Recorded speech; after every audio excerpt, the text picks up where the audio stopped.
in 4-part, Part 1, Part 2, Part 3, and Part 4. Now look at Part 1. You will hear two students talking about university clubs and societies. First, in the exam, you will have 20 seconds to look at questions 1 to 7.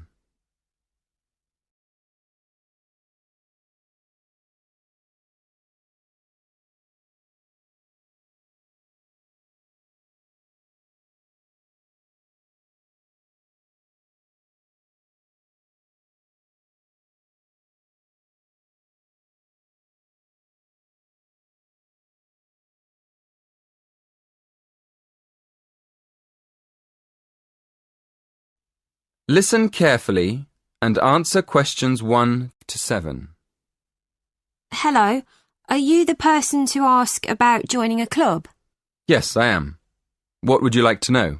Well, I'm interested in several things, but I'd like to know more about the different clubs and how much they cost. I'm looking for a small club that's not too expensive. OK. Have a look at this table. You can see the names of the clubs, the fees, and the number of members. I'm afraid they aren't in any order. If you look at the top of the list, the first club is table tennis. That's one of our new clubs. Oh, right. So the table tennis club costs £20. That's quite expensive. Yes, it is a bit expensive. The cross-country cycling club is cheaper, though.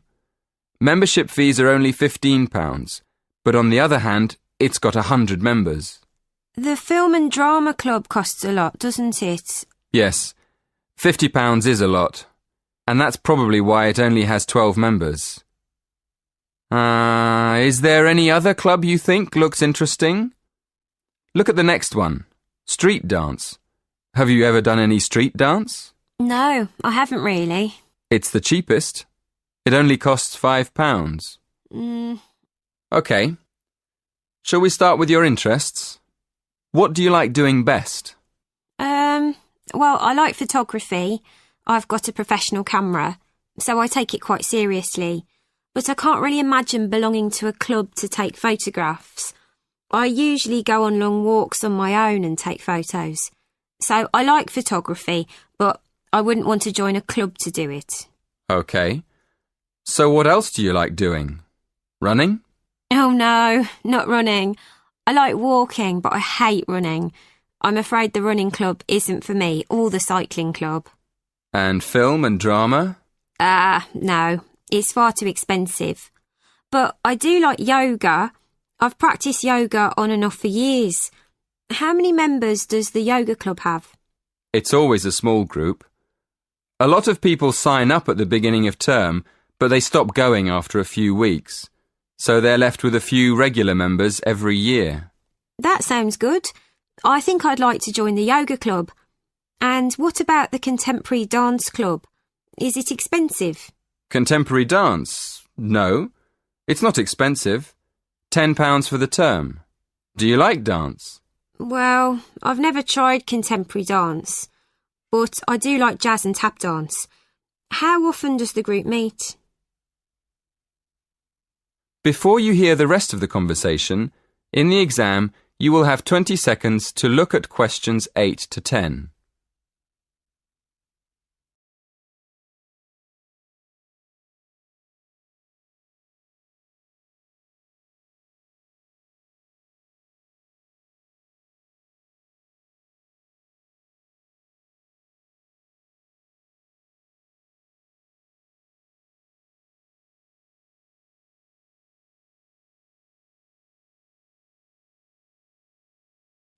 Listen and answer questions 8 to 10.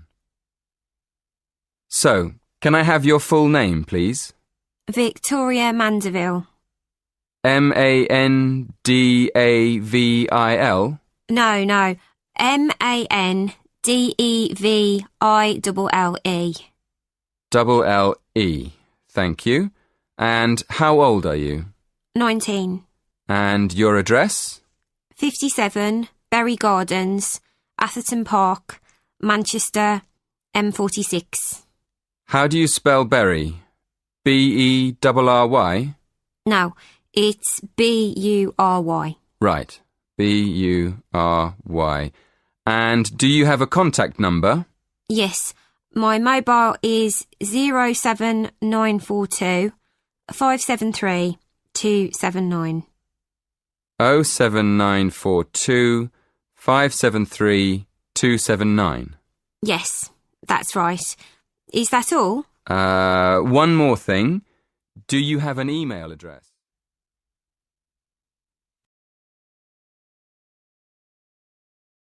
That is the end of part 1.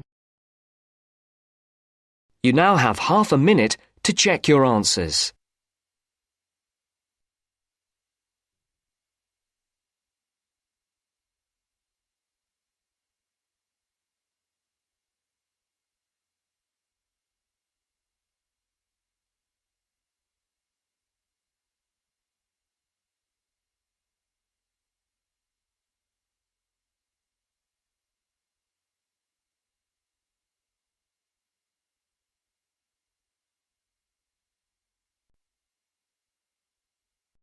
Now turns to part 2. Part 2.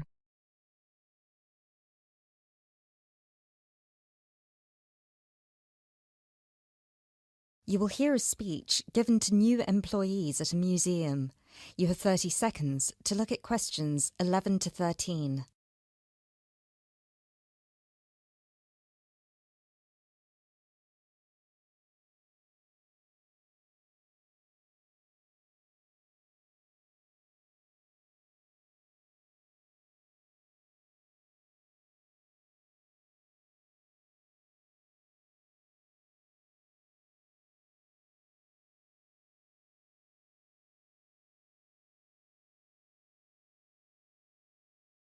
Allow me to introduce myself.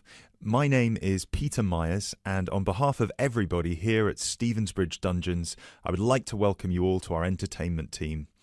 This year, the hiring process was especially competitive, and it might interest you all to know that for every position there were almost 30 applicants, so you really are the best of the best. In a moment, I will take you on a tour of the museum so you can get an idea of what the space is like. But first of all, I would like to show you around the staff room. Our staff room is located at the back of the building over here. You will notice that there are two entrances to the staff room. One leads to the room we're in now, which is the main and oldest dungeon here at Stevensbridge, which we have turned into the museum. This is where you will greet the new visitors, and also where the tour throughout the dungeons will begin. I should mention now that we only ever send visitors through as part of a group, so even on the busy days you will still get roughly 10 minutes of free time between each group. Make sure you use that time wisely, because you'll need to get straight back into character as soon as it's over. Now look at questions 14 to 20.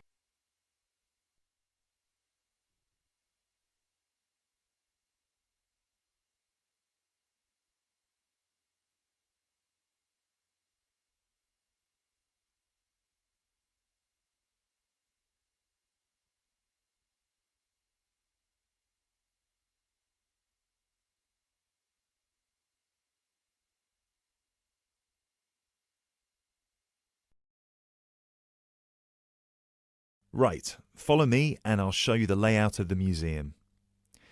From the museum, we can pass through this door near the interactive display into the staff room. From here you can see the steps at the far side in the opposite corner that lead outside into Berwick Street.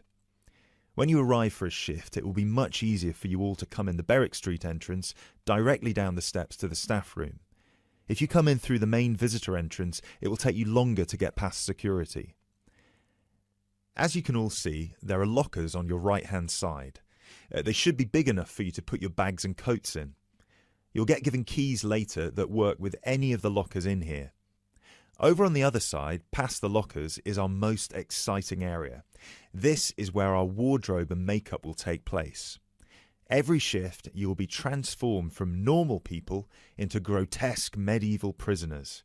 If you're lucky, you get to be the jailer, but even they rarely bathed in those days.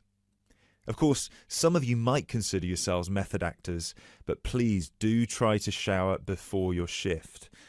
We don't want to give visitors an experience that's too authentic.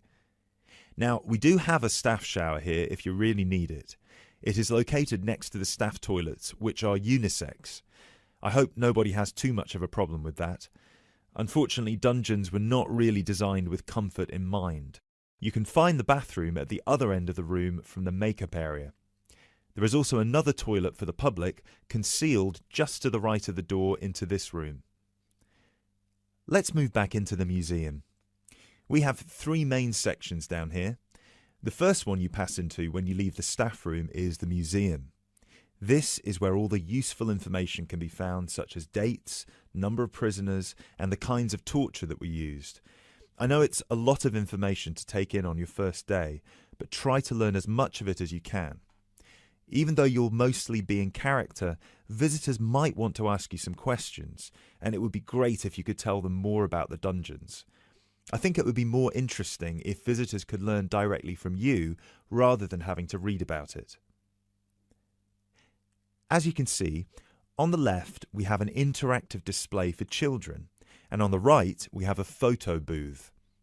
This was the original dungeon, first built in 1435. Now, let's pass through into the main dungeon that was added during the Tudor period in around 1570. You might be able to feel that the air is a lot damper and cooler here. That is because we are now beneath the River Stevens. This is primarily the room in which most of you will be working. This is where many high-profile religious figures were held, sometimes for years on end. Depending on the roles you'll be playing, you can either be chained up, free to roam, or, if you're a jailer, wandering between prisoners to keep an eye on them.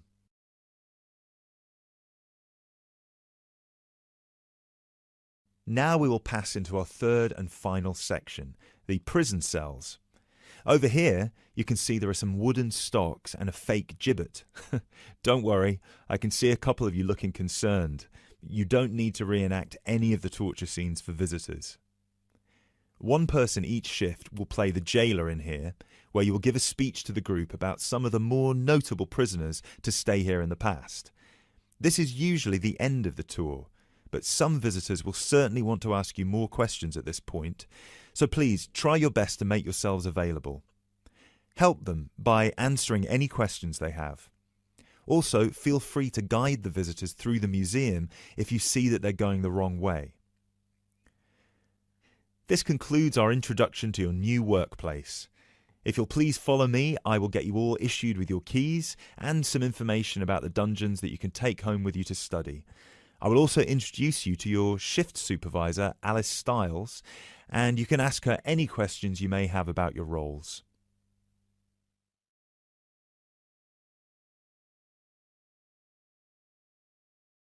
That is the end of part 2.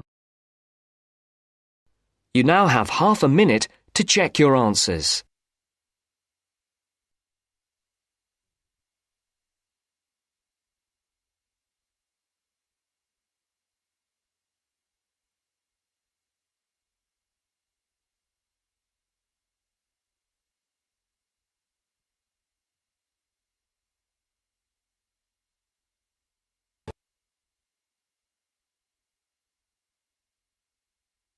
Now turns to part 3. Part 3. You will hear a conversation between 2 people who are about to share a project at work. First, you have some time to look at questions 21 to 25.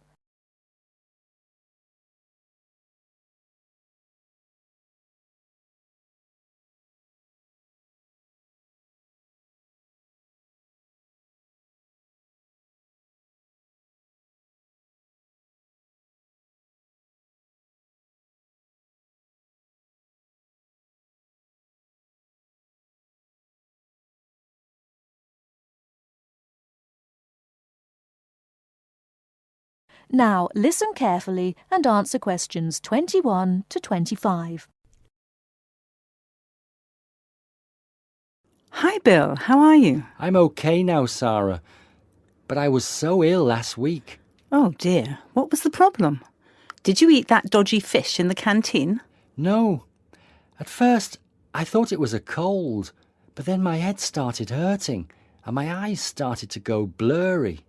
Oh, I'm so sorry. That sounds serious. Yeah, it's okay actually. I went to the doctor and he diagnosed me with a migraine. He gave me some medicine and I'm starting to feel much better. Oh, I'm glad to hear that. Well, I'm also glad you're in today, because we have to work on a new project together. Oh, are we in the same section? No, it's just us. No one else.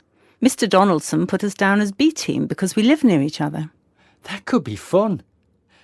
What do we have to do? Well, the project is partly internet research, then checking reference books for information to prepare a survey, which we have to use with people we know. Great! What's the topic? It's to do with shopping over the last 10 years.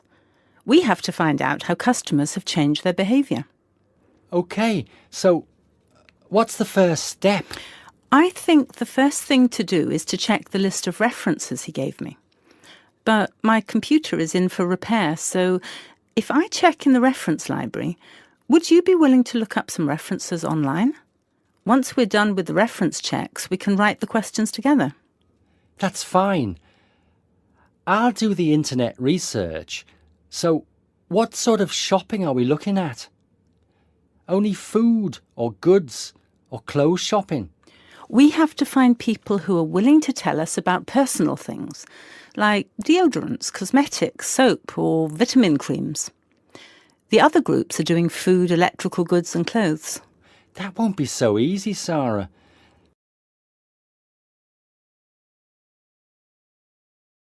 Before you hear the rest of the talk, you have some time to look at questions 26 to 30.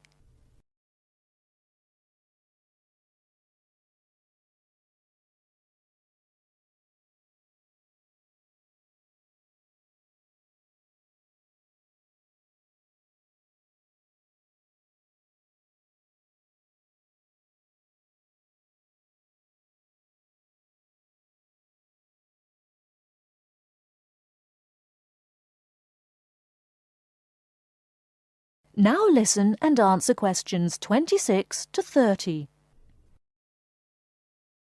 People might think those things are a bit private. Yes, I thought about that.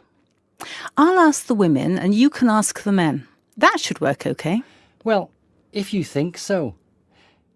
Give me the list of references then. Sorry, I left them in my other bag at Joseph's house. I'll get them for you tomorrow. OK. Well then, this afternoon, I think I'll catch up on the notes from last week. Can you help me, or are you busy? I've made you a copy of my notes already to save you time. Here you are. Wow, thanks, Sarah. That's so thoughtful. Well, since there's nothing for us to do right now, shall we go for lunch? Well, actually, I'll have to catch you later. I have to go to a meeting this afternoon. Can I phone you tonight to arrange when to meet? No, sorry. I have a date.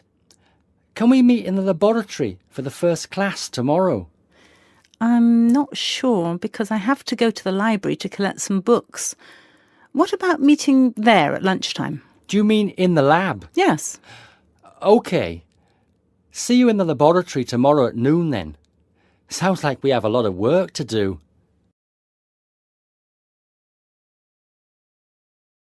That is the end of part 3.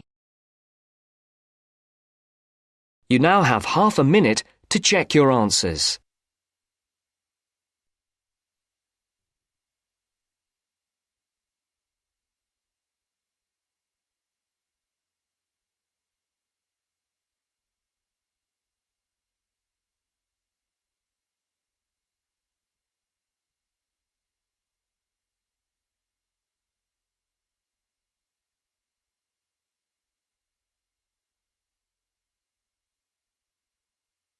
Now turns to part 4. Part 4. You will hear a lecture about geotourism. First, you have some time to look at questions 31 to 40.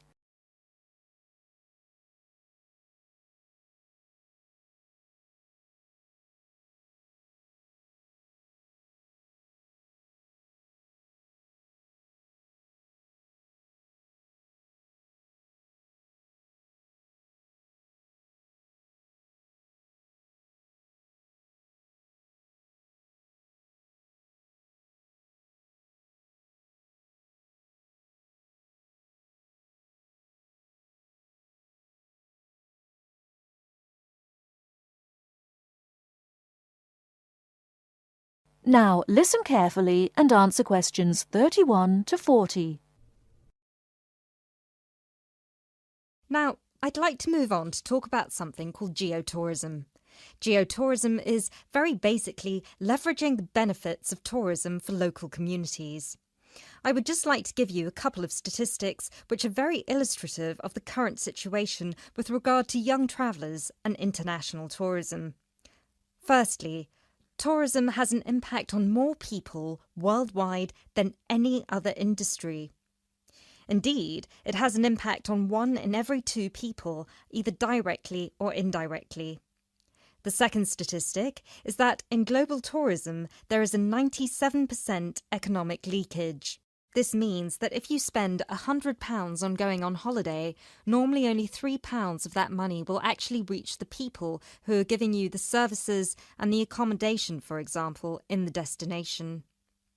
If you put these 2 figures together, you can understand why some of the regions of the world which have very high levels of tourism still have very high levels of poverty and huge developmental challenges.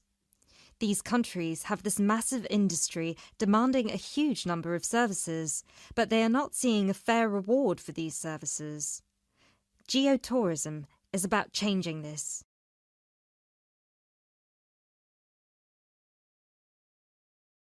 Projects are now being developed with financial organisations such as the World Bank.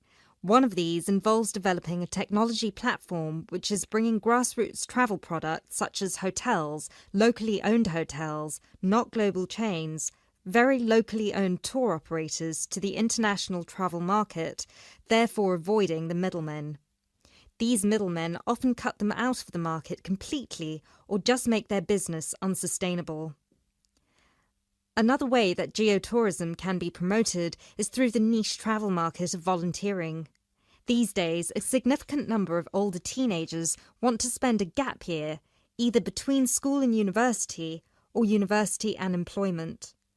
Often, these people want to spend some or all of their year volunteering, but they either don't have the money or don't feel inclined to pay the main volunteering organisation businesses the fee they require, which can be as high as £3,500. What they are looking for is an organisation who can connect them with people on the ground, who can suggest worthwhile local projects. So, this is a real win-win scenario. The organisers charge a small flat fee, which then goes to the local contact. Thus, the local contact gets a very good commission just for one customer. The customer is also saving a large amount of money and time, both of which they can give to the projects they end up working on. There is still quite a long way to go before poverty in the most popular of tourist areas is eradicated, but a focus on this type of geotourism could provide an answer.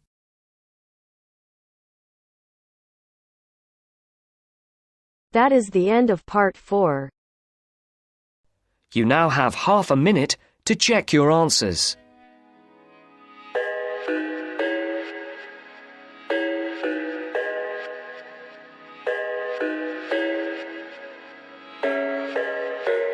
I thought I had it figured out, believed in us, we were meant to be, no doubt. A teenage love, everybody else could see the way we were, living in a fantasy.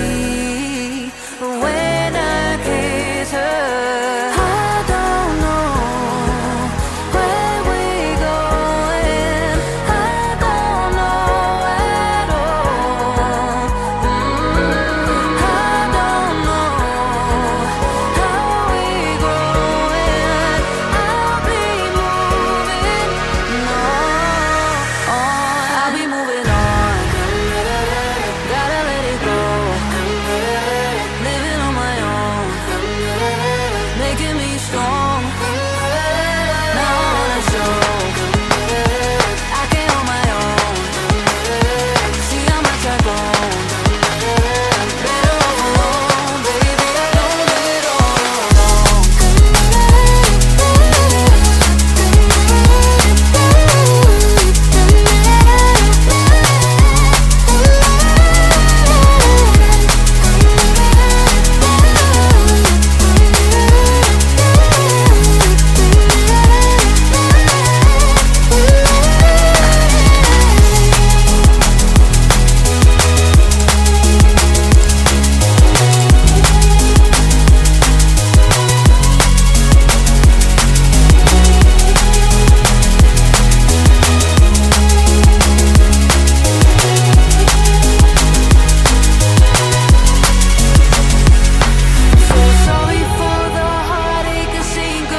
for wasting your time.